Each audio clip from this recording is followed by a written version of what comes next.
He's grabbed and he's going to be sacked.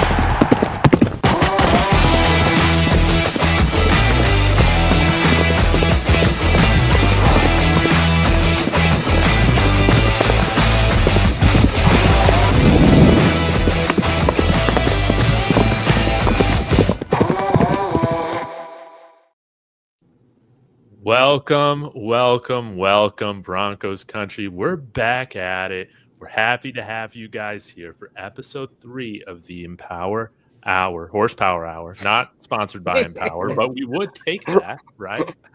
They want to sponsor us. We would take that as a sponsor, no doubt about it. But we have a great show for you guys, as you can see by the lineup on the right-hand side. Of course, I'm joined by my good friends, Jeremy, Mark, Kodiak. I can't wait to do this. So everybody in the comments, smash that like. Let us know your thoughts on all these topics. We're going to have a hell of a time. And shall we just get right into it? Yeah, let's do it. Yeah, bro. You got the Payton Manning jersey on for us. Kodiak's got the lettuce out today. Damn. Yeah. You guys are getting it going. I like it. Head on, but I finally got a haircut for like the first time. Your hair look fresh. Keep it, Nah, yeah. Let it shine, brother. Dude, let it shine. I am working on getting a cool hat though. So I just gotta wait like 3 months probably to get it because I think it's coming from China. Oh, you didn't want to pay $50? Wow, yeah. we just started out with you saw Fit Fanatics raise the price on everything. You know, they're saying it's tariffs. I'm not sure if I believe them. Yeah. Wow.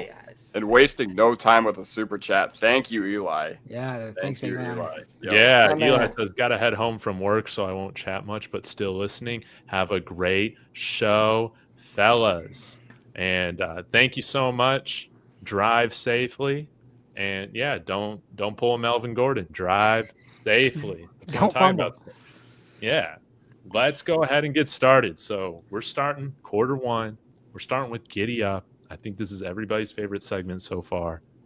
Jeremy, take us away. All right, the Giddy Up. Let's do it. I'm going to keep it to 3 questions. We're going to try to keep it actually to within an hour this time. Or Mission Impossible, but we're going to try. All right, question 1. This is one I was thinking about, and I'm going to frame this and let you guys, just because otherwise it's not like who's the best player, but like who's the spiritual leader is what I'm thinking. Like who's the person that times are down, you got to make a stop. Who's everybody listening to or who's everybody looking to? PS2 will be the leader of the Denver Broncos defense. And we're going to go Mark, David, Alex. Let's go. Oh, I would say hold your horses on that one because I think it's hard for a corner to take that role over. I always think about that being like a defensive lineman or a linebacker. I'm hoping that it's probably going to be Dre Greenlaw or, somebody of that nature. And I always viewed PS2, man. He's the kind of leader. He was very similar to Vaughn, where he's not like a vocal type of leader, but he's like, let me just show you how to ball out and make plays. So that's kind of how I've always seen it. So I'll do I'll do a hold your horses on this one. But I'd like to know what y'all think, man. Yeah, David? Man, y'all are going to probably hate my answer. I'm going to go with hold your horses because the spiritual leader of this team is somebody who is just absolutely shit on week after week by this show, by all these channels, by everybody in the comments. And it's Cortland Sutton, baby. It is Cortland Sutton. He's the spiritual leader of our team. I thought it was the defense, right? But this is specifically for the defense.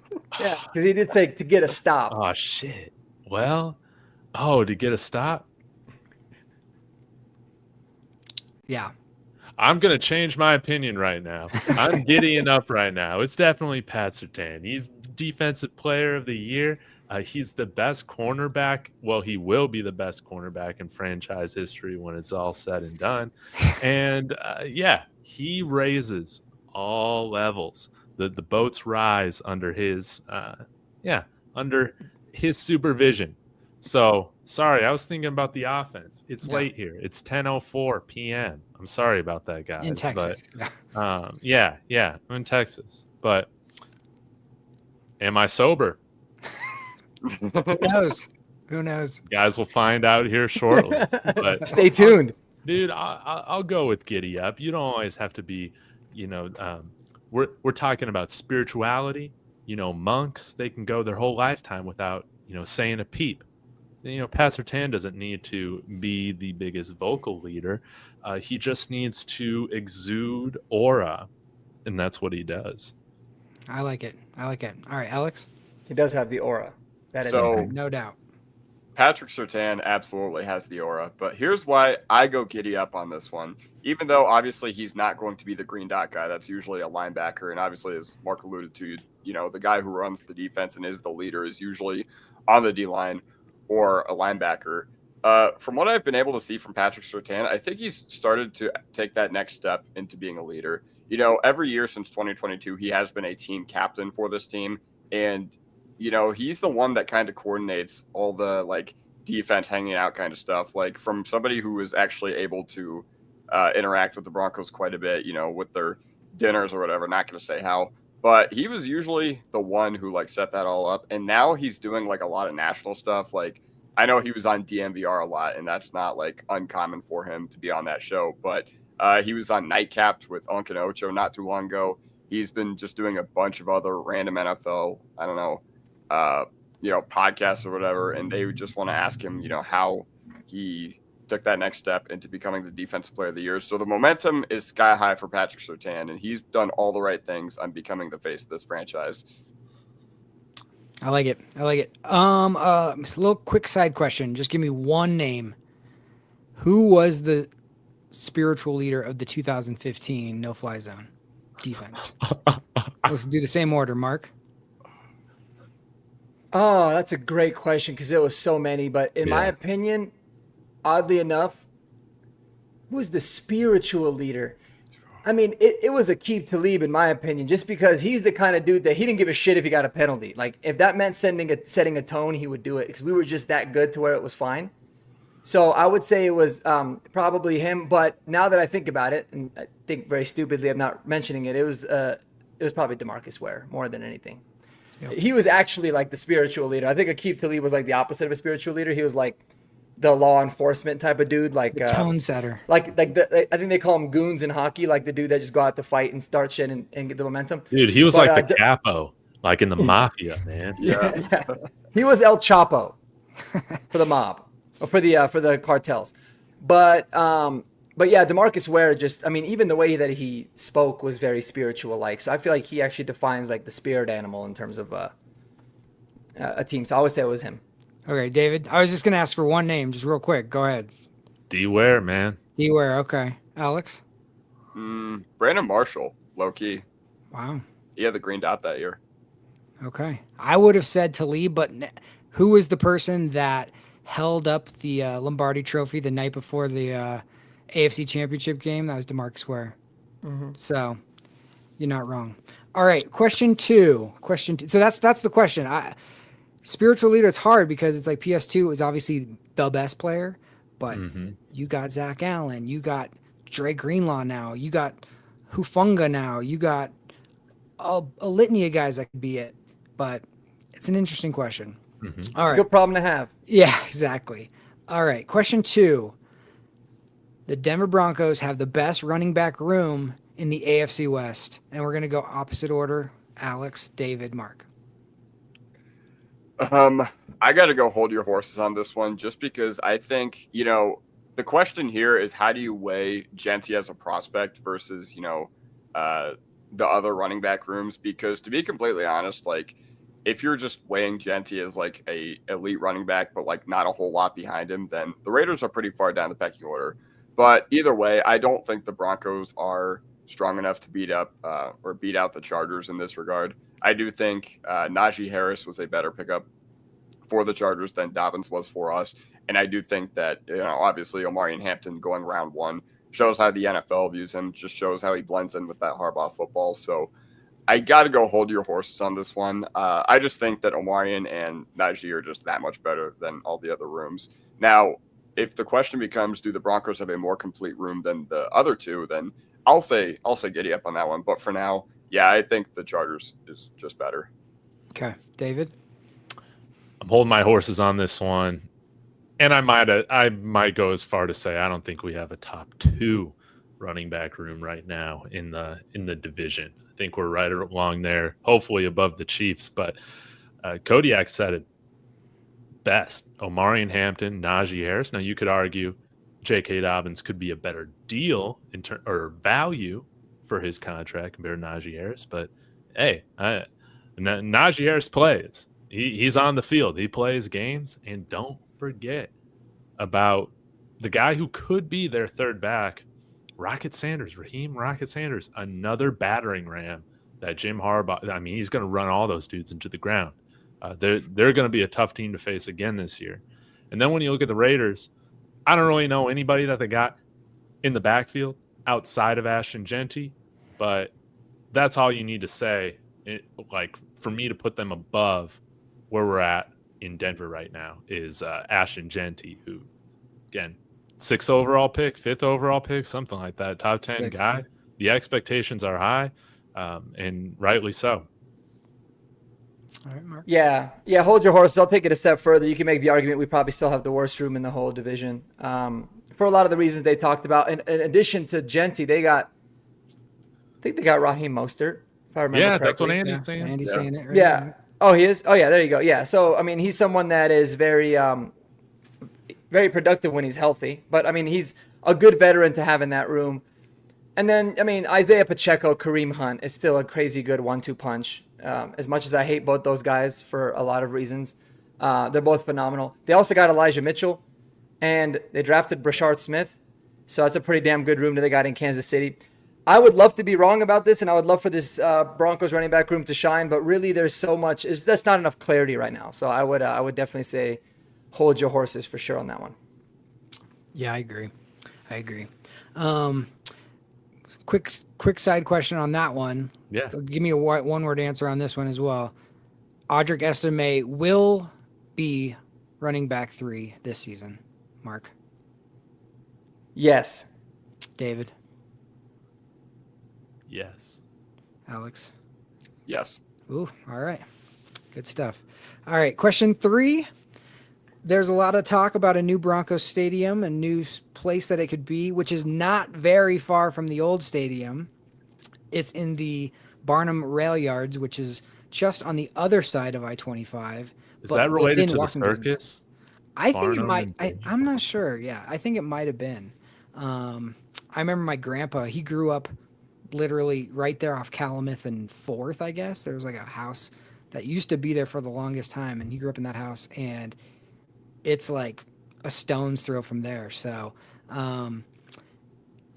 if this is true, which we don't know, but that's the rumor, because there's been talk about the airport down, the area. There's been talk about Lone Tree. There's been talking about the old stadium grounds, just putting a new stadium on the old grounds.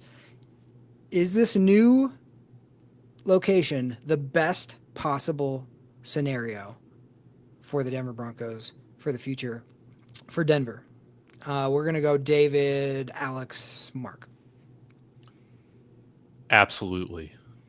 Like, realistically, I don't think the Walton Penner Group wants to buy the current stadium from the city of Denver. And if I'm in their shoes, I would just want to build new anyways, right? Sports should be downtown. That's how I feel. Sports should be downtown in every single city. So keep it close to downtown. That way all the businesses downtown can still benefit. What is the heartbeat of a city? It is their downtown. You move the Broncos out of that, it's something like Lone Tree. It's going devastating's probably like too big of a word, but it's a substantial loss for Denver, and it takes energy out of the city. Sports need to be downtown. Yeah.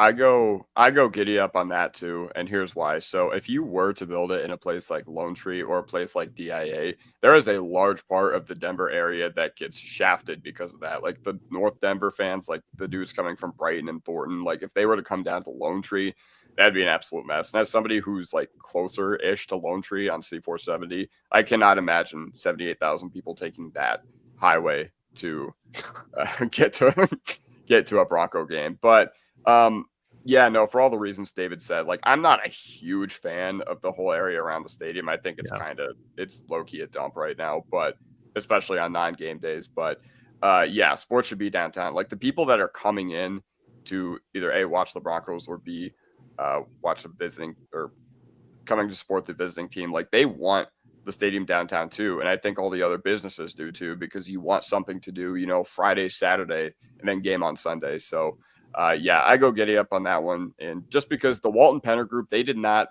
you know, you and I, all of us here did not spend $4.5 billion to acquire this new franchise. And what happens when you build a new stadium? You know, franchise value goes way up. That's how the Rams and the Raiders went from the seller of franchise value to like top 5. So yeah, I go giddy up on that one. All right. Yeah, I might not be the best person to talk about this because I'm one of those fans that really just doesn't like to go watch a game in person. I always just prefer to kick it at home and cuss at my TV and, you know, punch a wall or something usually instead of a person. But I will say that where they're wanting to put the stadium is probably the absolute worst possible location they could have chosen, in my opinion, because that part of town is an absolute shit show. Like, I don't know if anybody to go to church on Sundays, I take I-25 to 6th Avenue, and it is 100% of the time, even when the Broncos aren't playing, a huge mess. And it's just going to make that a lot worse. Now, obviously, there could be a lot of plans to fix the way that you can access the stadium and all that. So I would trust it. But I've always been somebody that kind of doesn't think that stadiums need to necessarily be downtown. But then again, like I said, because I'm not somebody that attends it a lot, I'm probably not the best person to ask. I can understand why there'd be a lot of intrigue, but I also love the idea of building a stadium out where there's a lot of room so you can build an entirely new, basically mini city around it, bars and you know, different, like basically an entire entertainment district, and make it kind of its own thing. So that was kind of my preferred you know, kind of way about going about it. I had my reservations about Lone Tree, but I do like the idea, like, because the reason they were talking about Lone Tree, I think, was because they wanted to still have like the mountains in the backdrop. Out by DIA, you wouldn't get that. So I do love that, you know, that's going to be a factor still, because I think showing the beauty of the state is extremely important. But yeah, that area it is very much crowded. But how much have they bought? Like, how many acres? Do you guys know offhand? So the reports that we had big on enough the news, in general. So the reports that I saw is it's the Denver Broncos like partners that are buying up the surrounding area, and the actual city is the one that owns the rail yards right now. So it hasn't been sold yet, but like people are kind of putting 2 and 2 together as far as like if the Broncos partners are all buying up all this land right around it. Why is that happening? So, and it's so close. I don't honestly think it's that much of I mean, if you think Mile High right now is a headache, like, I don't think this is any more of a headache. It's kind of the same. It's just like almost catty corner to where the current one is. You already have the light rail that obviously accesses that spot. You have Metro State right next to it. And like Mark said, it is not great. It's kind of a dump area, but if you buy up all that land and revitalize all that land and tear down all the old, like, you know, warehouses and stuff that they had there, then maybe you have something else, like the way Coors Field kind of invigorated Lodo. So yeah, I think it'll make the surrounding area really nice. It's just the access that I feel like I have a lot of reservations for. I mean, right off of 6th Avenue is just tough, but it's smart. So I guess, for what it's worth, I guess they were saying like a bunch of different LLCs were buying the land because they didn't want it to be like Walter Penner, because they knew they would get like shafted on the price. Yeah. So it's kind of like the smart business, but I don't know. I mean, I have no idea any more about it. When I was living in Westminster, anytime I just had to drive south of Spear, I would like automatically be upset. So it sounds like that won't be changing. Yeah, I mean, like I said, it's like it seems like it's going to be the same amount of headache as the old one. So not apparently the Cronkies too. Apparently they bought Six Flags, or where like Elitch's is. So yeah, so they're probably thinking about building like a whole. Maybe the Avs can actually practice in a real facility instead of Family Sports Center. Right. Now, if John Elway is the person that built at the time it was Invesco and then Sports Authority and now Empower. If he's the person that was the guy who built that stadium, is Bo Nix going to be the person that builds this next stadium? I hope so. All right. Well, that's it for me. That's it for Giddy Up. We kept it under 20 minutes. That was great. That was awesome. Well done.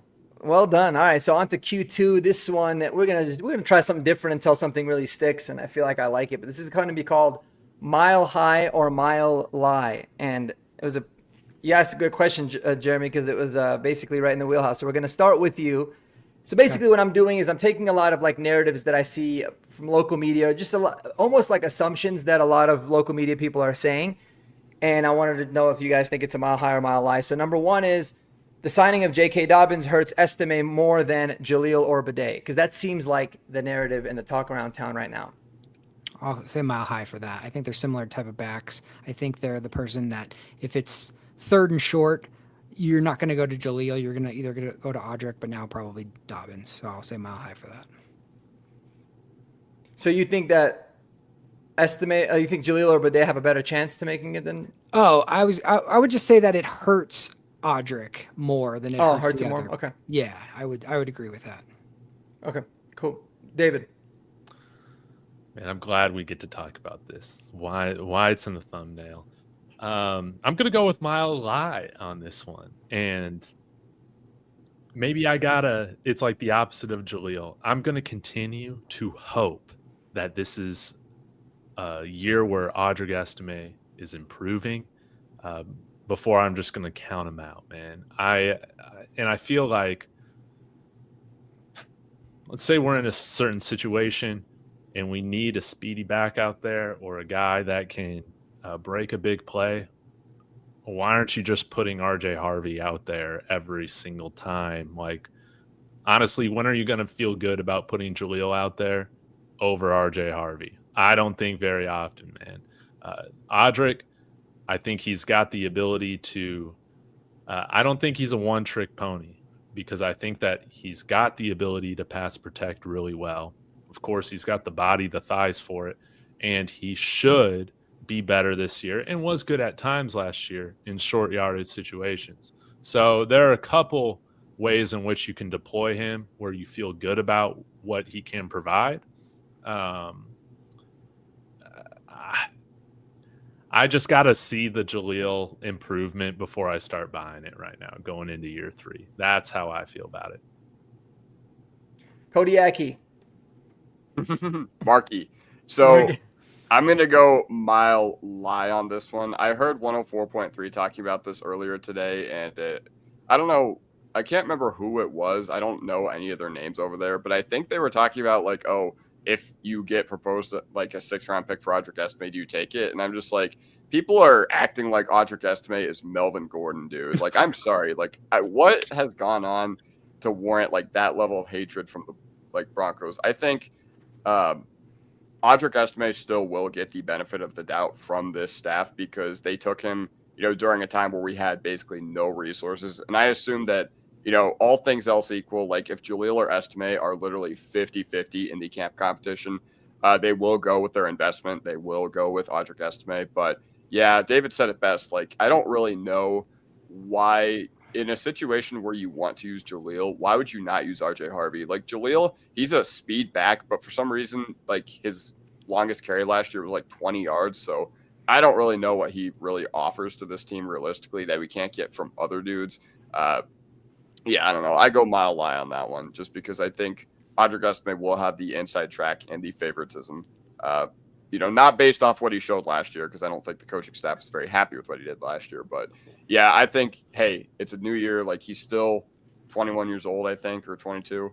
So yeah, I think, they'll give him a chance to show what he can do in year 2 before they, and I think they would prefer that over keeping Jaleel. Yeah, thanks, guys. Thank you guys for sure, because I was listening to that same bit, I think, on 104.3 The Fan earlier, and I wanted to fucking pull my hair out. Like, I did not understand it. It was actually driving me crazy, because I'm saying, like, I wanted to call in. So this is one of those times where I was like, man, I wish I could just get 45 seconds to argue with the people, because not that they were making good points, but it's like people act like there's so many like there's more question marks around like Jaleel McLaughlin. Like, oh, what can he be around Audric Estime? Like with Estime, sure, he hasn't proven as much as Jaleel has, but he certainly hasn't shown nearly. Like we know what we're gonna get with Jaleel McLaughlin. It makes no sense. So I don't understand it, and I always feel like when you got a back, I mean, Jaleel's not gonna help you much more in the passing game than Estime is going to. I don't know. I don't get it. I think you always go with the upside potential rather than, the guy that you know what he is, and he's a one-trick pony, and he's not all that special anyway. So it was driving me nuts. So thank you for bringing a little bit of sanity. They're treating Jaleel McLaughlin like he's Philip Lindsay or something like that. I know. Is that a coincidence? I don't know if Philip Lindsay is one of these guys arguing for Jaleel, but it would make a ton of sense if he was. Well, ironically, I mean, he's really close with Jaleel, and he talks about that all the time. But like, even he brings a lot of logic. He's like, dude, at the end of the day, Jaleel's still an undrafted kid. Audric is still super young, hasn't played a lot. He's a 5th-round pick. Yeah, and all of a sudden to say, like, would you trade him for a 6th-round pick? Like, who – to even think that they're going to get, like, a trade offer like that is kind of mind-blowing anyways. It's just really weird to me. So, and then if they think that we would get a 6th-round pick for Audric, but we wouldn't get any kind of a trade for Jaleel, it just kind of shows how the rest of the league feels. The rest of the league would rather go with the young, unknown guy with a lot of potential rather than someone that, is kind of we kind of know who he is. So, yeah, I agree with you all. All right, another one here, man. There's a whole bunch. There was a lot of praise for Devon Vele and how he's looked in the offseason program. A lot of people feel like he's just got the clear inside step to being wide receiver number 2 so far. Would you say that's a mile high, or is it a mile lie? And David, you look antsy, man. I'm gonna start with you, bro. Dude, I'm gonna buy it. I'm drinking all the Devon Vele orange and blue Kool-Aid right now. When you take like a 40-year-old in the 7th round, this is what you want in year 2, is him to become like that starting fantastic wide receiver 2 that's on a bargain of a deal contract. I believe it. I want to shout out friend of our show, Zach Seegers. He said a while back, you know what? I'm actually interested to see the development in Devon Vele because I don't think he's touched his ceiling at all. And it seems like, based on all the reports, he was right about that. There was more development to Devon Vele than I have ever given him the benefit of the doubt to have this entire offseason. So he's got the physical ability. He's got the RAS score. He's got the dependability to be a really good starting wide receiver. So I'm going to believe this. I'm going to hope for it. Devon Vele, mile high, baby. I'm buying it. Kodiak.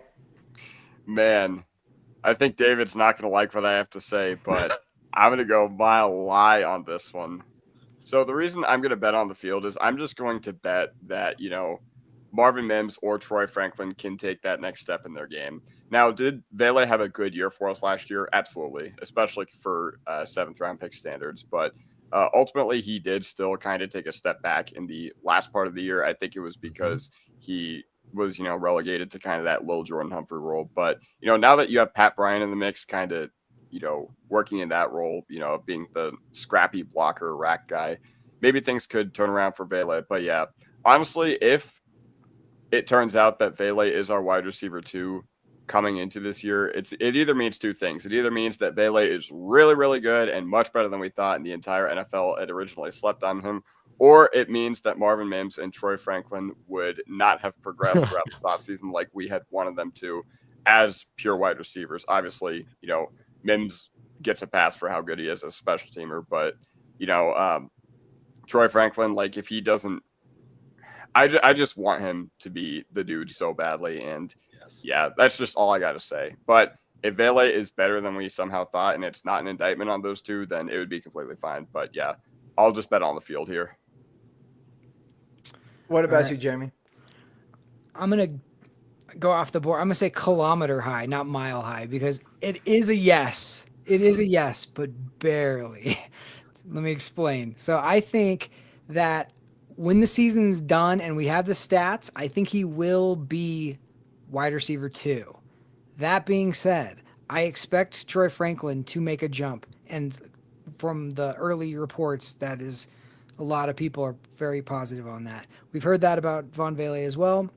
Marvin Mims obviously took a good jump last season. I just think he's a little more gadgety than Vele. I think the fact that Vele is bigger, he's going to get more opportunities because that's the type of wide receiver that Sean likes. He's going to block more. I think he's going to be more of your possession type of guy. And then by the end of the season, I could really see Pat Bryant starting to make his push and being like, hello, wide receiver 2, I'm here. Because, man, even him just running routes on air, I know this is ridiculous, but, like, just watching the little bit of highlights from, like, OTAs, I'm like, oh, my gosh, this guy, I get excited. He just dusted Casper, bro. Seriously, dude, it's like I get Rod Smith vibes from him. I just, like, he just has this, I don't know, I can just tell he has this awareness, this field awareness of, like, where he is, body control for his size. I think he's going to be super legit. So if you're going to say wide receiver for the next 3 years, I would say no. But for this season, I do think Von Vele will end up wide receiver 2. Yes. Mark, can I piggyback? I'm sorry, man. Yeah, well, I was going to actually have a follow-up for you, and maybe this is what you're piggybacking on, because I've seen a lot of that Troy Franklin love on your channel. So I was surprised that you were drinking as much orange and blue. Now, I'm not saying you can't love them both, but go ahead. Oh, man, Andy beat me to it. Dude, we haven't even Of course. A.T. Perry, man. He don't need to practice, bro. But this is just how I'm feeling this week. I'm gonna be honest. You know, I'm probably the biggest flip-flopper on this entire panel. But the thing with the Von Vele is that you said it best. Kodiak, he can play that little Jordan Humphrey role. That's great. Mark, you've done a video on how you believe his game can translate more to the outside. Okay. You know, he can block. I think he spent about 70 to 75% of his snaps last year in the slot. That is going to have to change for Vele, man, if he's going to be the wide receiver too. He's going to have to play more outside.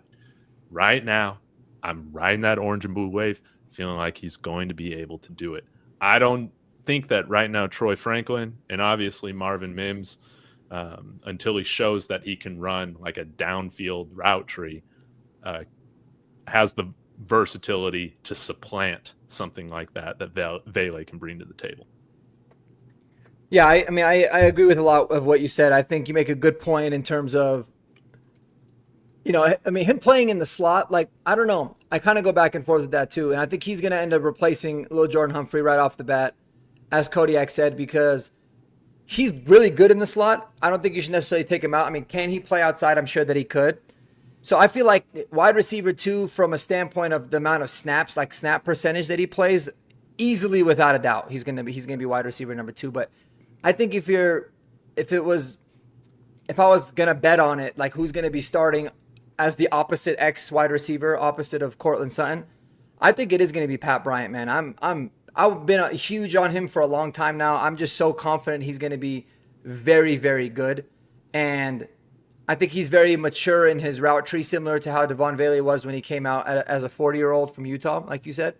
So, yeah, I mean, it's probably going to be my favorite camp battle to watch is how the wide receiver room switches out. But I think that it's only great for Broncos country as a whole, man, because all you're hearing is positives from everybody. You're hearing great things from Troy Franklin, hearing great things from Pat Bryant. Obviously, Von Vele is killing it.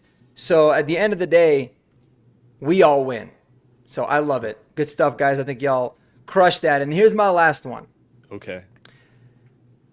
I've been hearing this a lot more. Maybe people are just trying to temper expectations, but we're going to start with you, Jeremy. Okay. Broncos fans should be worried about a sophomore slump for Bo Nix. Absolutely not. I would not be. I would not be worried. I'm the wrong person to ask if you're asking me to be objective. Yeah. But be objective. Yeah. Objective? What? Yeah. I have all the stock in Bo Nix, but I just don't see how he can't. Honestly, anybody knows anything about Bo Nix, he is a cautious, slow starter, and then once he feels comfortable, it is on. If you look at how he played at Oregon, his first year, came in, played very well, ran a ton, was very aggressive. They had a great year, but man, the second year in the same sort of offense with the same coach, 45 touchdowns, 3 interceptions. 2 of those interceptions were like fluky too. I mean, he could have literally went 45-1. And you have a better running game. You have the same offensive line. You're in the system for a second straight year with the same play caller, with the same quarterbacks coach. You have better weapons at the wide receiver, and you have a huge weapon at tight end. Like, if he has a sophomore slump, how? I don't understand it. I mean, unless you're saying like there's like an injury, knock on wood, but I just don't see how it's possible. Honestly, I don't. So yeah, mile high. Kodiak. That's what the question was. All right, so I'm with Jeremy. I just don't see it happening because last year, Bo Nix was not what anybody thought he was as a prospect with all the reports that we heard. The reason I say that is because he was like panned as like some, short yardage, like uber accurate, like short intermediate passing game sort of dude, but had limited physical upside. When in reality, if you watch the games last year, he was an ultra toolsy athletic quarterback who often had to rely on that to, solve some of the shortcomings of the offense, like not having a run game, not having any sort of middle of the field passing game throughout the year or anything like that ever came to fruition. So yeah, ultimately with Bo Nix, like the infrastructure is just so much better than what we had last year. You think about the fact that now we're going to have a legit over the middle of the field weapon. You think about the fact that we did bring in RJ Harvey and J.K. Dobbins to supplant the fact that we had no viable rushing attack last year that was ever consistent. So yeah, once again, if he has a sophomore slump, I'm just like, what? Like something's got to be wrong there. And Andy makes a good point. The key to a sophomore slump for quarterbacks over the years is offensive line play. You look at Stroud this past year, abysmal offensive line, and the Broncos don't have that. They're returning all 5 starters from a unit that was the number 1 unit in pass blocking last year. So yeah, it's just not happening. David, what you got pulled up for us? All right. Yeah, sorry about that absolutely god-awful transition to this format. Sorry. Couldn't find the right slides. But anyways, you guys don't come here for the bells and whistles. You come here for the great takes. Bo Nix, look at his stats right there. Almost 3,800 yards, 29 passing touchdowns. Now, he did have like a bunch of rushing touchdowns and a touchdown catch. What do you have? 5 total TDs, something like that. 34, I think. 34? Okay. And one of the best rookie quarterback seasons ever. No doubt about it. So I guess it all depends on like what defines a slump. I could see Bo Nix, honestly, like having less total touchdowns than what he had this past year. Like, I don't think that's crazy because I'm hoping to God we got somebody that can run the ball in, from the red zone. So, like, I don't think it's totally crazy. Like, I would go with mile high when it comes to like his touchdown total. But I do think we will see a continued improvement with the quarterback rating, as well as with his some of the other efficiency stats. You talk about average yards per attempt was still very low at 6.7. You're going to see us throw downfield more. You're going to see Bo Nix throw downfield more. And the completion percentage, I would love to see it continue to go up from 66%. So all that to say, Bo Nix, 5,000 yards, baby. I don't know if I'll go that crazy on today's show, but could he throw for like over 4,200 yards? That's my hope. Yeah, I would be shocked if there was any kind of a slump just like Andy had said, Andy's always coming through with the crazy good takes. The 2 biggest factors that ever lead to a quarterback, well, there's 3 of them that lead to them having a sophomore slump. One is that they just were never really all that good and that the NFL figured them out and they can't get over it. 2, the offensive line goes to shit.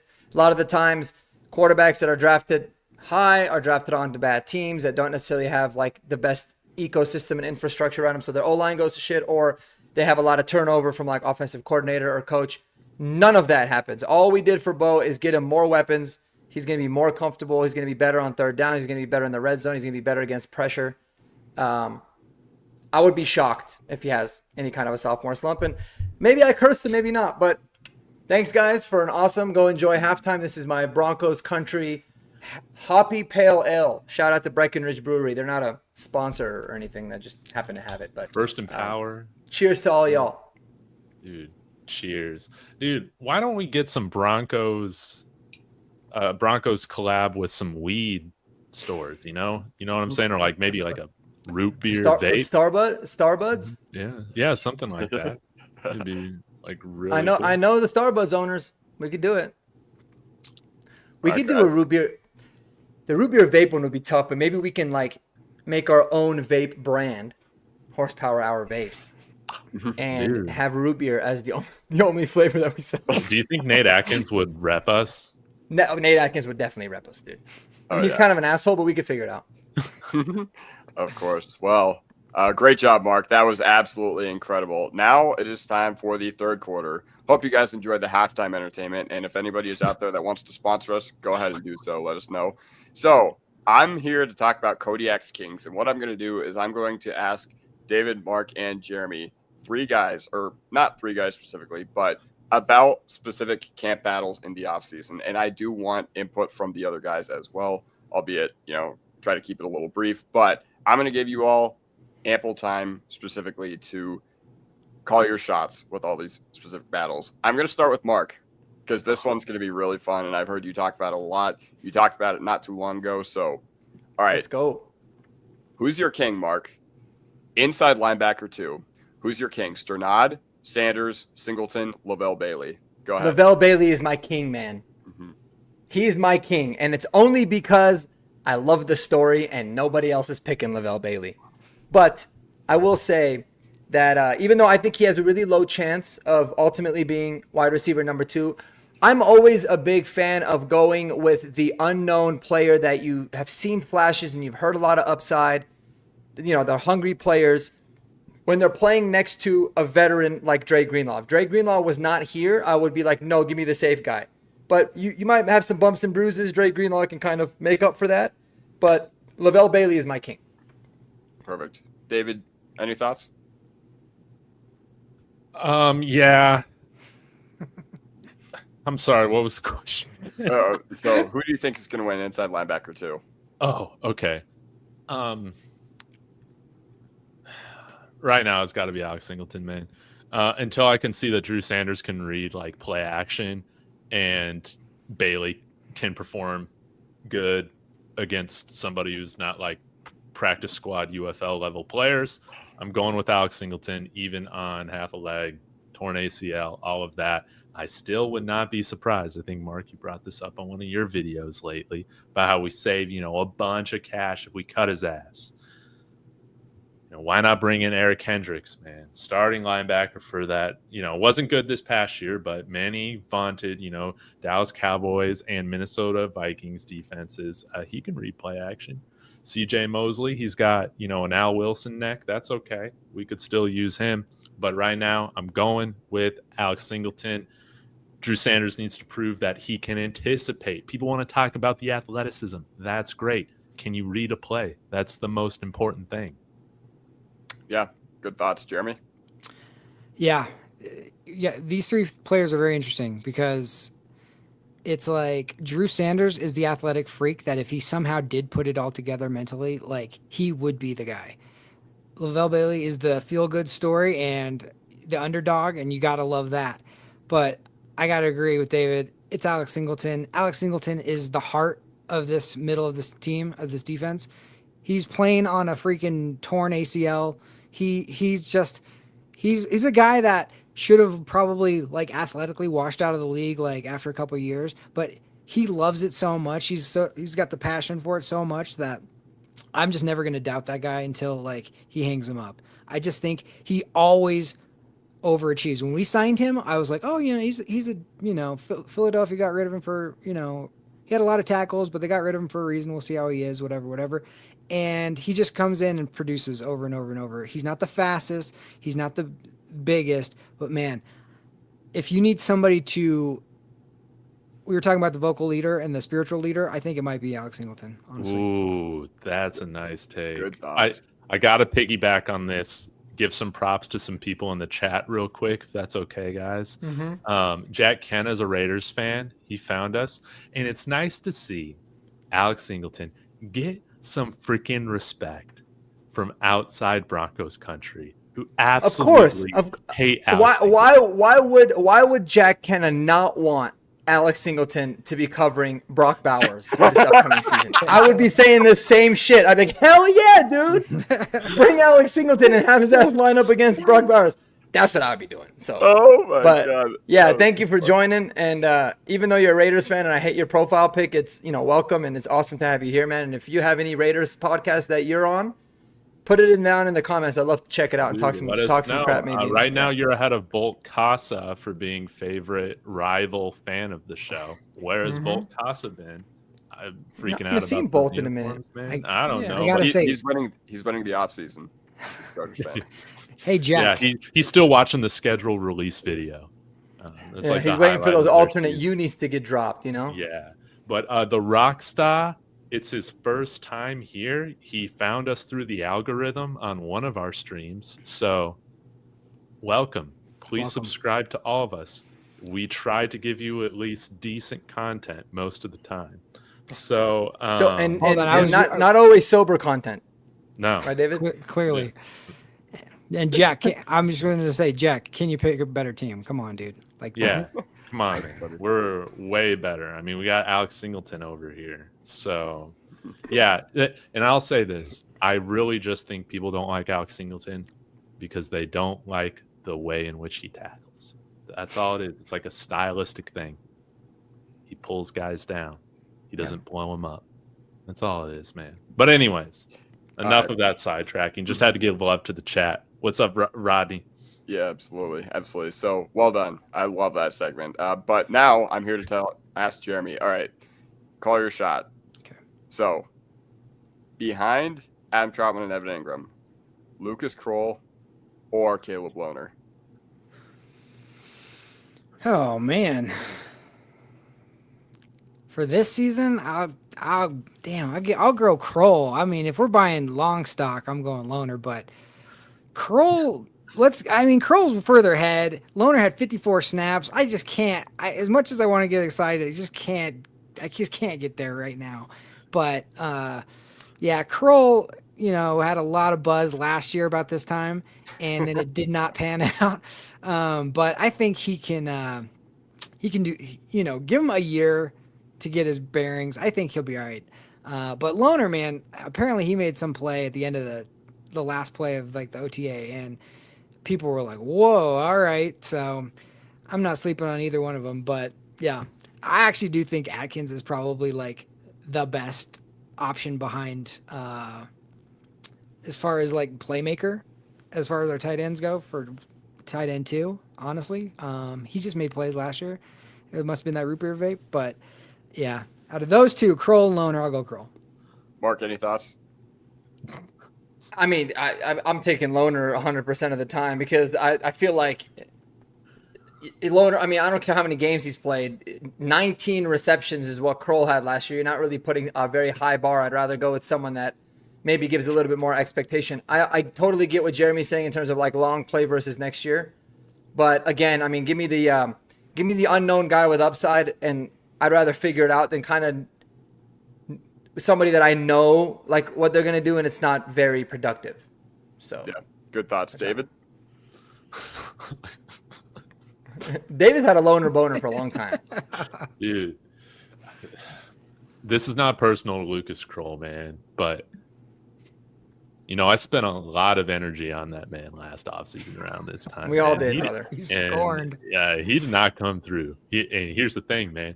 He's going to lose his roster spot to a guy who has caught 4 balls in his entire football career, and that is Caleb Lohner, 6'7" beast. As Marky said, just learned to put on football pants last year. All right, I don't care that he barely knows how to play football. Teach this man this year to run a fade, a hitch, and a drag route, and I swear to God, he can put up more yardage than Lucas Kroll has put up in his entire career in his rookie season. That's exactly what's going to happen. Caleb Lohner, give me the upside. He's a great worker, a hard worker, basketball background. He's our next Julius Thomas, Shannon Sharp, Antonio Gates, Tony Gonzalez, all in one. Caleb Loner. Wow, that was awesome. So now you get to follow that up, David, with my last camp battle. All right, ready for this? I know you're going to love this one. All who right. I'm thinking. All right. Okay, I can barely keep a straight face. Nick Gargiulo, Alex Forsythe, or Clay Webb? Yes. I saved this one for you. I'm going with Clay Spray every single time. And I'm sorry I got to keep on it. But you know, like, just how much of a man you got to feel to do what that man did. Like, you know just how much of a badass you got to be to just spray it inside a Powerade bottle. Like, Horsepower Hour, sponsored by Powerade. We got Powerade, we got Starbuds, we got root beer vape. and I know this was years ago. He's matured past it. I have not. I think it's amazing. He's got aura. He's got swagger. He's got violence to him. Do you remember seeing Alex Forsythe pancaked on his booty when Bo Nix and Cortland Sutton were leading that game-winning drive down there in Arrowhead, and I about died and smoked a whole pack of Newports because Alex Forsythe can't block? He got pancaked, man, on that field goal. It was ridiculous. Nick Gargiulo, great mustache there for the vibes. He can be okay on the practice squad for another year, man. Clay Webb will be your backup center week 1 for your Denver Broncos. I'm sorry, Alex Forsythe. Thank you for giving your 2 cents about drafting Bo Nix to Sean Payton, man. That's about all we needed you here for. We got Clay Webb, baby. Yeah. Jeremy, any thoughts? Yeah, I'll agree. That was a long round way to get to it, but like that, I'll agree. Like I'm not gonna speak about his off the field antics, but like his on the field antics, dude's legit, and we're lucky that we got him the way we got him. Honestly, he should have been a 3rd round pick, and I think that that sometimes things happen for a reason, and I think he's in a great spot here, and he's with a team that believes in him. I think he's going to be really good. Yeah, I would just for strictly football reasons, I would pick Clay Webb. Marky? Yeah, bro. Clay for sure. I wish this was Powerade. I would drink it for Clay. No doubt about it. I think he's the man. Dude, yes. Clay Webb. But I will say, and I wish I could, I can't share my screen right now, but y'all got to see Nick Gargiulo's combine picture. Okay, I mean, I'm looking it up right now. It is easily the best, like the greatest photo. It makes you just want to be like, dude, I don't care if he's terrible, just start the man. It is phenomenal. That looked like a serial killer that we looked at when he has the long hair. Do you see that one with the long hair? Oh, that's sick. Yeah, who all-time combine pictures you got for Boney, Gargiulo, or our franchise punter Crawshaw? Wait, combine photo? Nick Gargiulo combine photo? No, just it's on NFL Draft Buzz. I assume they use the same photo, but yeah, I looked it up. Either way, thank you all. That was an absolutely amazing quarter. So, yeah. Oh, this one? Here we go again. The live production. Yeah, we need a producer, guys. Yeah, no shit. If y'all are interested. Let me see. Jeremy's like, I already do that shit enough. I'm good. Yeah. No, he's. Yeah, look at that one. Oh, yeah, I remember this one. On the left with the long hair. Yeah. Oh, yeah. Dude, that is. I mean, come on, bro. Yeah. Are you kidding me? Like, that is unbelievable. That is a man that is out to, like, punish D linemen and then smash your stepmom when he's done. Now let's compare with Clay Webb instead. What? It just seemed like the right thing. I don't know. That's the vibes I got. I got like WWE vibes, like Undertaker. Yeah, he looks like a wrestler. Mm-hmm. Yeah, just a straight gangster. Yorktown Heights, New York. Like Jake the Snake, the wrestler, like that kind of vibes. But then look at this lumberjack. You know? I know. Look at that. Yeah, that's a unit. I mean, look at those legs. Oof. Yeah. It's getting a little hot in here, guys. I don't know. Take it easy. Anybody else? Anybody else sweating? Maybe just a little bit. Okay, I guess it's my turn. Let me find our right format. There we go. All right, guys. Sorry I don't have a creative name for this. It is called Story Time, and we're going to share some stories, Broncos country. We'll go a little bit past our 11 o'clock, maybe go into overtime a little bit. But, I'm just asking one question, and that is for you to share a unique Denver Broncos memory for you as a fan, man. And this is the one rule. Don't say the Super Bowl wins. That is said on every freaking podcast out there. Doesn't count. Unique, random, something that, you might have been the only one to feel the way that you felt in that moment. All right? So, does anybody want to go first? Does anybody have a memory? Kodiak, start us off, and then we'll work our way around the horn. I think mine is easily going to be the most hilarious. So in 2022, when the offense, you know what? I don't care. I don't work at the place anymore, so I'm going to let it all spill out. So when the offense was having a really, really bad year, but our defense was absolutely on fire, and like the Russ Hackett first year, what had happened was, so at the restaurant I worked at, it was the game, the day they played the Titans, and the final score was like 10-7 or something, and we ended up losing. What happened is we stayed open late for the defense to come in and eat in like their private room or whatever. So what had happened was they all came in and they were watching the end of Sunday Night Football. And then after Sunday Night Football ended or whatever, it cut away to like local news. I think it was like 9 News, and 9 News was just shitting all over how they played that day. And the defense was like watching all of it just unfold.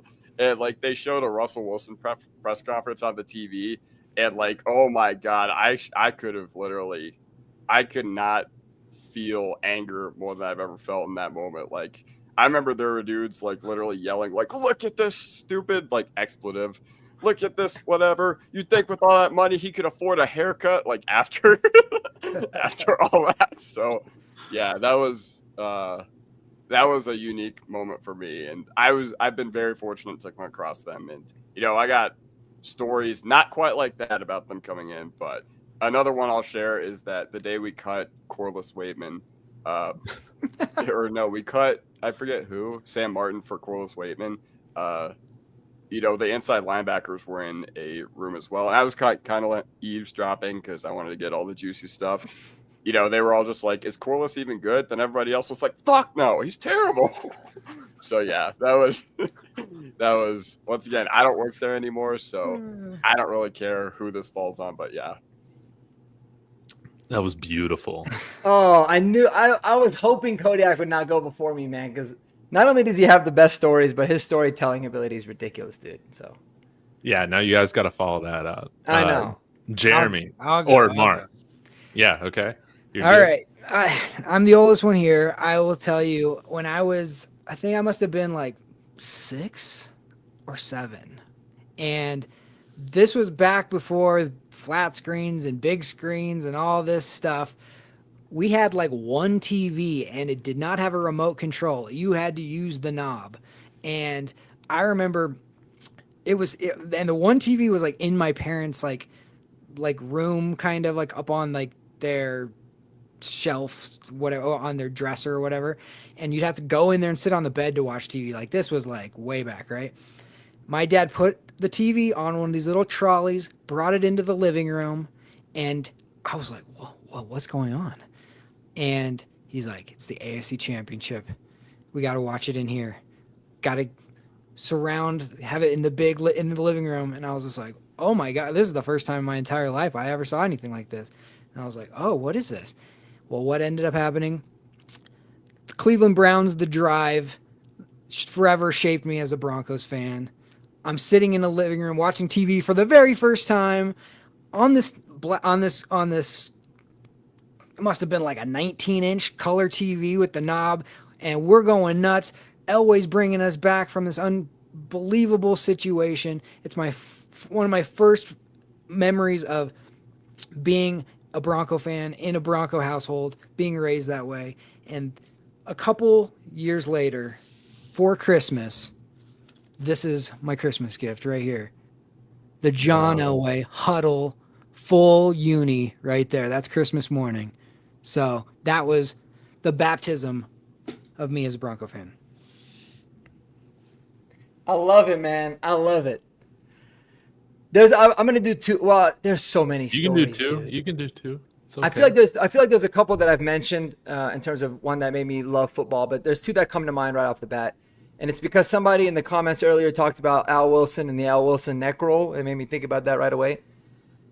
But it was like 2002, I want to say. Broncos were playing at home against the Raiders. It was the first time we ever wore like the new alternate orange jerseys at the time, which eventually became our home jerseys. And it was 4th and 1, I think. And it was snowing game. Yes. Raiders had Tyrone Wheatley in the backfield. He's like a 245-pound. He used to be a fullback. I remember this. And they give him the handoff, and he just goes to jump over the pile to get a first down. And Al Wilson just standing there, meets him in the middle of the air and sends his ass back. And I remember, I almost passed out. I screamed so loud. I was like probably 8 years old at the time. And that was like my second absolutely like falling even more in love with the game after the famous Ed McCaffrey block in the Super Bowl. But another one that comes to mind, just because the story is hilarious, I'm at my cousin's house years ago when Kyle Orton was our quarterback, Brandon Marshall was our receiver. And we're playing the Cowboys. And Brandon Marshall has this touchdown catch like in the final couple minutes where he mosses this dude, just straight jumps over him and takes it all the way to the crib. And it's memorable to me because I was at my cousin's house. All my family was there, like extended family.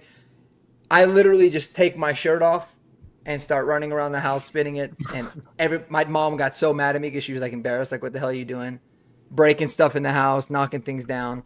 But that was always a really special memory for me too. I always loved Brandon Marshall for that. But that one was that play was crazy. If you guys remember, go back and look at it. Like he mosses this dude and then he juked like 6 guys to the end zone. It was pretty nuts. I remember that. So always nice beating the Cowboys. But we did lose that Raiders game for what it was worth. But man, he was Wasn't that on Monday night? Yeah. Man. Yeah, we lost to I think in overtime, and I think Sebastian Janikowski hit the field goal, if I remember. Or something. Yeah, it wasn't pretty, but that was a hell of a play. Yeah. Real quick. Yeah, that's one of those plays that's like etched in my memory as well, Mark, from around that time. I got a couple stories. Oh, go ahead. No, I was Jeremy. going to say real quick, just Yeah. to go from a really old memory to a really new memory. Last year, if you guys remember, we were doing a pod about after the games. We were doing post pods, and I was in Mexico, and we were playing the first time in our throwback jerseys, and we're in Mexico. And we're asking them, hey, can you guys put this on the TV? Because we want to watch. I got my family from California in there. They're all Broncos fans. And then all of a sudden, all these Raider fans are in there too. And these are like the homie Raiders, like fans. Which, like, who isn't like Raiders fans, except for Jack maybe. But like, they're all talking crap. They're all like, yo, we're going to get whooped, all this stuff. We're in our throwbacks. Bo Nix is coming out. He's struggling a little bit. And what happens? PS2 takes it to the house. And it was just like the air got let out of their. They're like walking around, their cousin, all this stuff, and it was so beautiful to watch. And I was just, we go to, so then it's like halftime. We all go to the bar to grab our beers or whatever, and the Raider fans were like, "This is BS, man," and all this stuff, and it was just like all that talking. And now you guys get to watch, and when we end up just absolutely destroying them. Yep. In the throwbacks for the first night, it was beautiful. It was beautiful. Didn't we hurt their quarterback Minshew? Didn't we hurt him in both games? Dude, he got pancaked on that. He didn't finish either game he played against us last year. We just absolutely like killed the poor guy. Yeah. And yeah, that play was so iconic, Jeremy. You know, the Broncos merchandise team put out a shirt with a photo of that pit assist. I think it's still on the team shop today. Yeah, you can go buy it. And that game, if you remember, like the Raiders are going in, they're going to score. If they're score a touchdown there, we're not down like 17-3 or something. Like yeah, it was looking rough, and then it flips on that one play, and it was like lights out after that. So that was just that's a beautiful memory, especially when like I look 99% of the time I'm watching it at home in the confines. Nobody's arguing with me. I'm the only one like losing my mind or I'm happy. But to be surrounded by people and to be in this like neutral place where everybody's talking trash and then that happened was just like, oh yeah, this is awesome. Incredible. Well, before I get to my story, I want to highlight a few comments here. Dennis was old enough to remember the drive and the fumble, both against the Browns. And then T. Fishes, check this out. A tall, white, blonde-haired dude gave me a Shakespeare rod reel combo when I was like 6. My pop said it was John Elway, and they won the Super Bowl the next year. Been a fan ever since. What is a Shakespeare rod? Oh, I think that's just a really nice rod. Like, Oh, maybe it's a fishing rod, it's a bro. fishing 'cause rod. T Yeah, it's a fishes. fishing rod and reel. Well, like look Oh. at Yeah. look at his picture. Yeah, his Oh, name yeah. is Took me a T. minute, too. Fishes. That's right. Duh. You know what? You know what my favorite part about that PS2 pick six was though? Was Jonah Elliss. Well, Jonah Elliss, I think he's the one that even caused it. And then he literally grabs Minshew on the run back and slams him into the ground and then just stays on top of him. Yes. And I was like, Didn't they welcome throw to the a flag NFL, early? Rook. I love that. They did at first, and then they Then picked it up. Yeah, they were Mhm. just like, the announcers were just like, they've got to pick this up. Yeah. He absolutely just grabbed him like right on his collarbone. Oh, dude. Sad as that. And that's when I was like, damn, Jonah Elliss is the real deal too, bro. This dude's a gangster. Yeah. That shit's crazy. I'll read For a about couple. 15 seconds, I was like losing my mind about that penalty, and I was like, Yeah. "You got to be freaking kidding me! You better not! You better not! You better not!" And they're like, "Never. There's no flag on that." And I'm like, "Thank God." Awesome. A couple more comments. Dennis, in light of the Al Wilson hit, of course, remembers the first one, the original Steve Atwater on Christian Okoye. That was my first Broncos game at Mile High. That game. Oh, man, that's Wow. fantastic. And then, okay. So I'll get into my couple stories. If you've been subscribed to my channel, you might have heard one or two of these. I'll end with the more entertaining one, but I will share my first Broncos game was for my 14th birthday. Dad, if you're watching, he took me all the way from Chicagoland, Illinois, out to Denver for Sunday night football game. I believe it was in 2006 against the San Diego Chargers and Phillip Rivers on Sunday Night Football. Darrent Williams, rest in peace, had a pick six there in the first half. It was awesome. It was an awesome game, awesome experience leading up to it. We like toured the stadium and like all that stuff like the day before. We blow a 17-point lead after halftime and lose that game, man. I didn't cry, but it was definitely the worst moment of my life as a 14-year-old. I even said, this is the worst birthday ever. Sounds like a normal 14-year-old, right? Yeah, no shit, So right? terrible. Was that when Cutler was the quarterback, or was it still when it was Plummer? It was like, I think, Jake Plummer's second to last game he played. Oh, and then he ended up getting benched Yeah, after because I think Thanksgiving, then they right? played on Thanksgiving like 4 days later, and then he was done after that. And the Broncos teams were never the same, until Peyton Manning came around. But anyways, if you guys are just following this channel for the first time, this isn't my first time having a YouTube channel.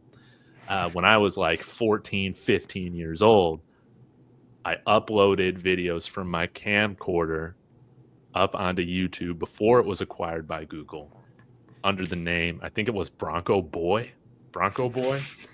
And growing up in the Chicagoland area, this happened right after our dumbass coach, Josh McDaniels, trades away Jay Cutler, trying to get Matt Castle, but then we end up with Kyle Orton. So I was putting out these videos, like making the case for Kyle Orton being a freaking franchise quarterback. And, everybody's making fun of me on YouTube as like a 14-year-old kid. I made a bet with one of my friends that the Broncos would make the playoffs. And whoever lost the bet would have to shave their legs. That's right. Yeah, so going to gym class was going to be really awkward. And we started out 6-0. You remember the Cincinnati Bengals game, week 1.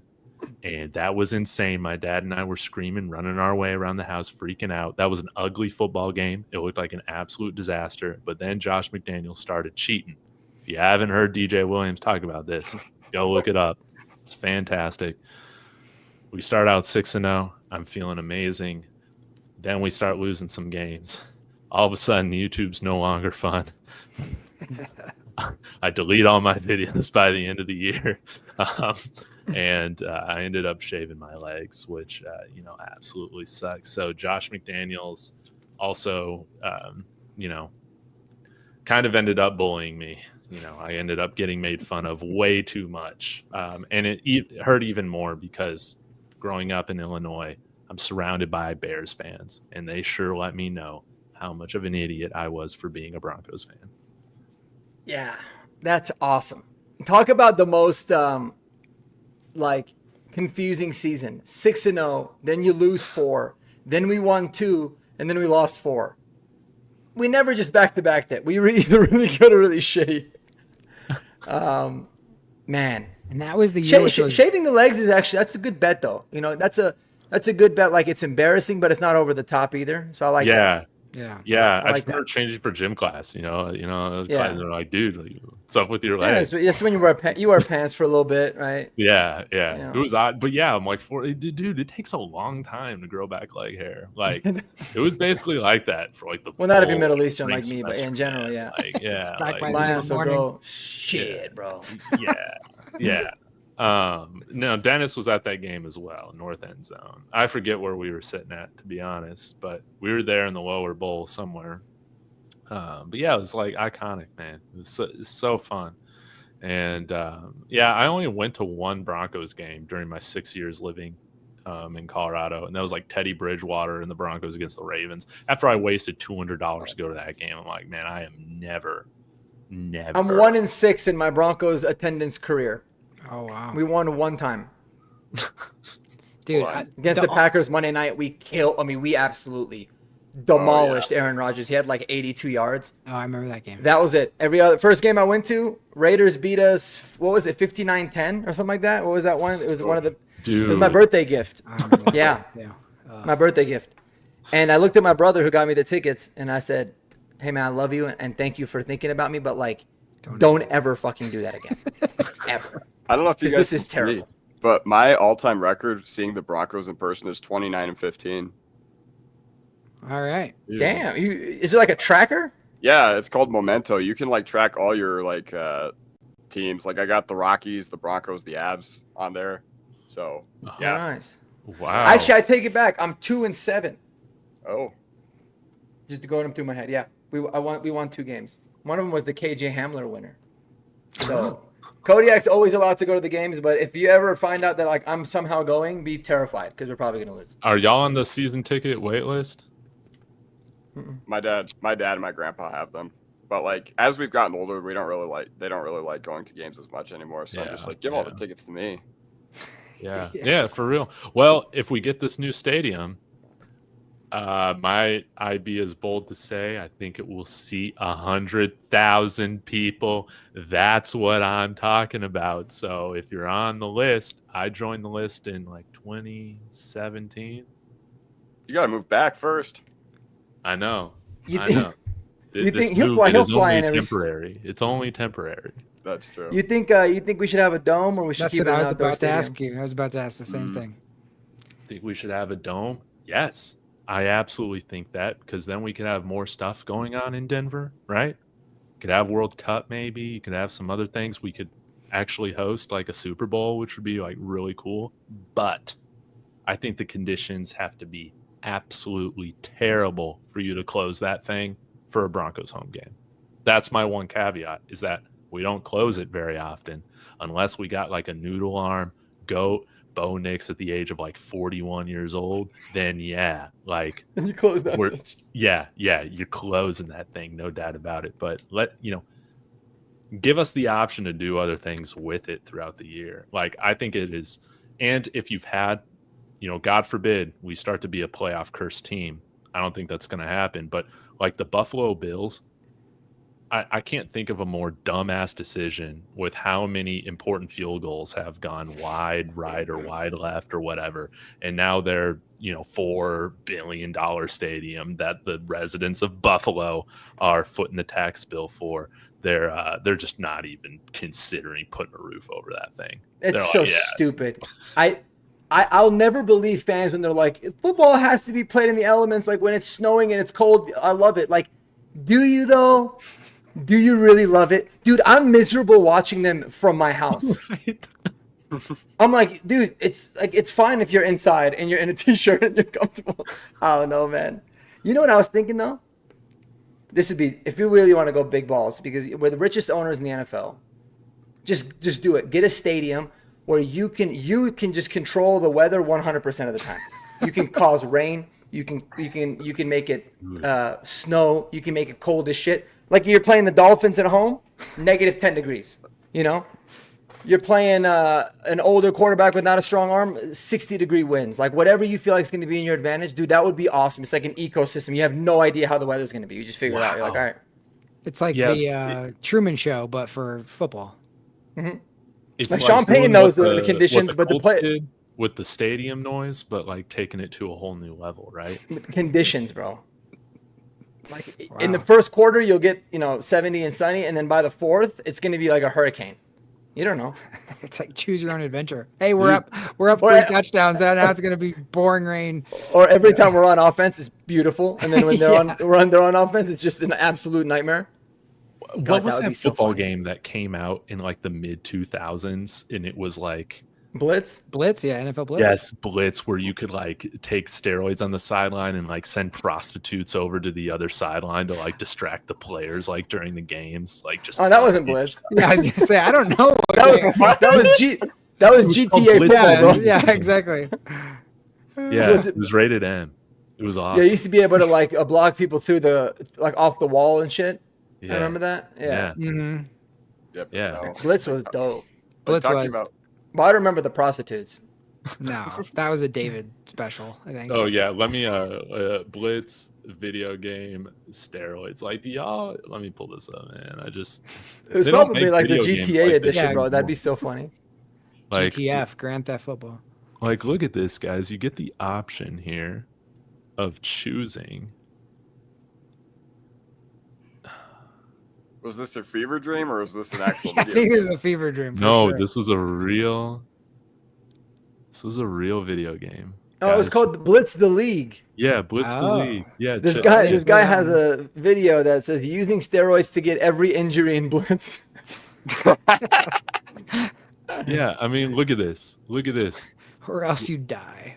Look at this. You can, quarterback Kane, shattered tibia. You can either treat or you can juice. Like for the chance of having an expedited recovery timetable. I'm not a doctor, but I'm pretty sure steroids don't fix a fractured tibia, but I don't know. Dude, just give him steroids. It'll just heal you magically. Fine. But yeah, I mean, just like, look at this, man. Like, this is awesome. Oh, no. It won't pull up, but yeah, man. Blitz the League. Here's another one. Oh, you got a concussion? We'll give you steroids to heal it. Yeah, that'll help. Yeah, man. I need to play this game. You got to breathe on your brain. They need to bring like the classics back though, for sure. Because like I would buy that in a second. It would just be like such a, memory of playing when we were younger. Dude, I had this game on regular Nintendo when I was a kid called John Elway's Quarterback, and it was like this fringe small game, and he was signing autographs. So if you go down and buy the game, he will sign the game or the cartridge or the box or whatever you want him to sign. I'm wearing my what are those jackets? Like they're not velvet, like the satin jacket. I got a satin Broncos jacket on. I'm like in the first grade. I'm crushing life here. And I have John Elway signing my game. I get home. I'm going to play it. That was the worst football game ever.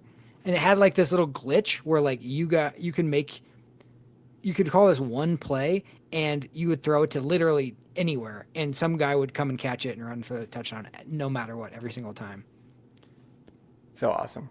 But they need to dude, EA Sports ruins everything. Because like NFL Street was so fun to play. Yeah. Yeah.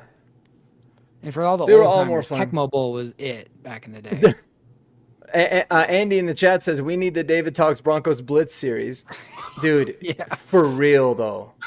You're just sitting there freaking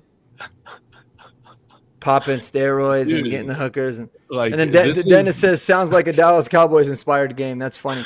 They were all the Cowboys in the 90s. Well, They were dude, all look who fucking they put coked on the out. cover, dude. They put fucking Bill Romanowski on the cover. Wow. Wow. No shit. Who's the other guy?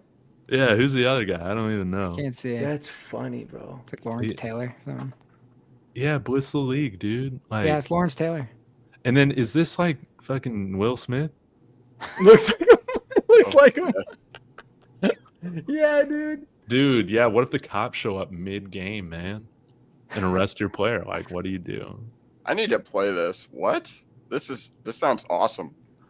Yeah, it was They're the like, it's halftime. Get in a fight or impregnate a cheerleader. Go. exactly.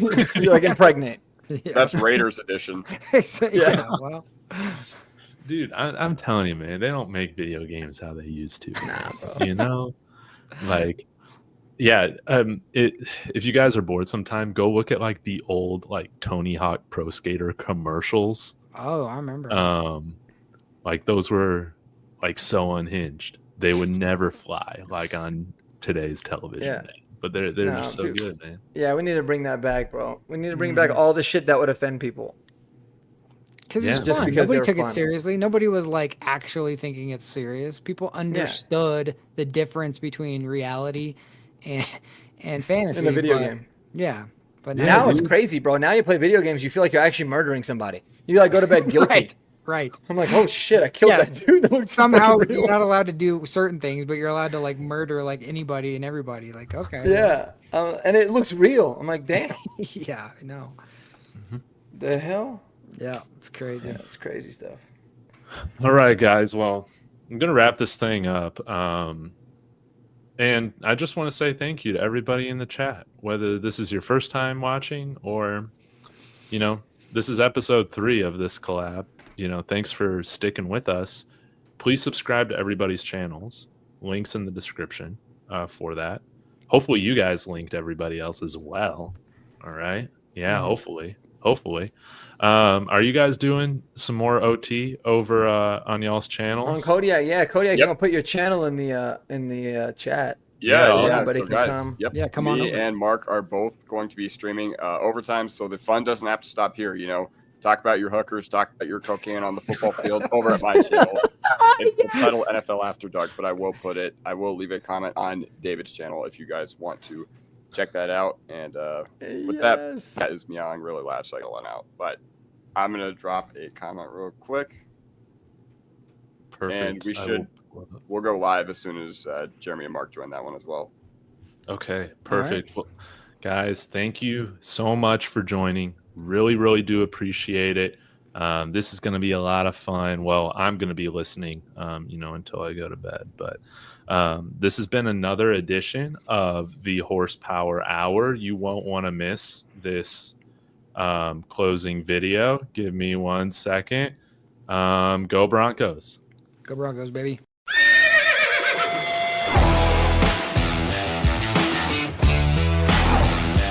God bless Bo Nix. That sacrifice is grabbed.